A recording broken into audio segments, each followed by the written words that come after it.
قالوا إنا إلى ربنا منقلبون وما تنقم منا إلا أن آمنا بآيات ربنا স্মৃতিচারণে চলে যাব কারণ স্মৃতিচারণের মধ্যে অনেক কথা এসে যেতে পারে সেজন্য দোয়াটা আগেই করে নেওয়া ভালো। তো আমি রব্বাইকে বলবো, রব্বাই আপনি এখানে আসেন।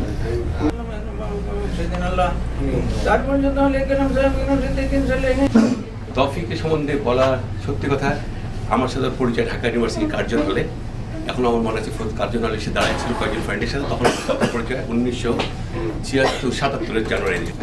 তারপরে আমরা মিটিং ডাকলাম, তারপর থেকে চিন্তা চেতনা আমাদের মুক্তিযুদ্ধ ওনার সাথে মানে সব কিছুতেই আর কি আমি একাত্মতা বোধ করতাম।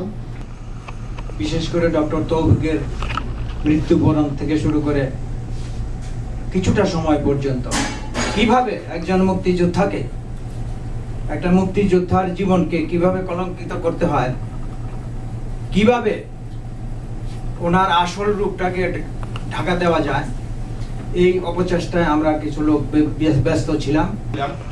একটা কথা জামি ভাই বলছিল যে দেশে আমাদের প্রতি থানায় আমি একটা দাবি জানাইছিলাম ওখানে কমান্ডার সেন্টারে, কমান্ডার মিটিংয়ে, যে ফোরামের মিটিংয়ে, যে আমরা মুক্তিযোদ্ধার সর্বকালের সর্বশ্রেষ্ঠ সন্তান। বিশ্বাস হইতেছে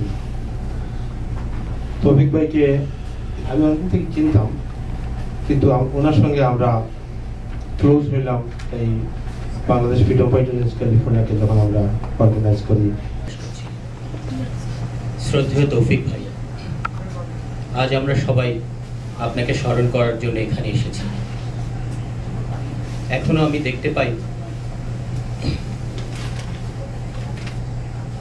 আপনি যেন আমাদের সামনের সারিতে দৃঢ় চিত্তে বসে আছেন।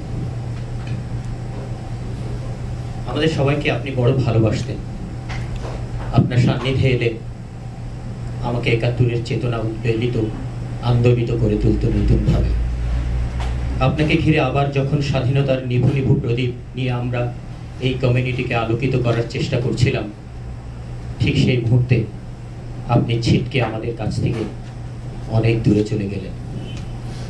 সংসার জীবনে কি এক কষ্টের অনুভূতি নিয়ে আপনি প্রতিটি রাত কাটাতেন, সে কথা ভাবলে আমার বুকটা ব্যথায় হু করে ওঠে। সারা রাত ব্যথা কাটিয়ে দিনের আলোকে আপনি হয়ে উঠতেন দৃঢ় প্রতিজ্ঞ, আর আপনার এই দৃঢ়তা ছিল আমাদের সোনার বাংলাদেশকে নিয়ে। আপনার স্বপ্নের আরেকটি অধ্যায় ছিল প্রবাসী আমাদের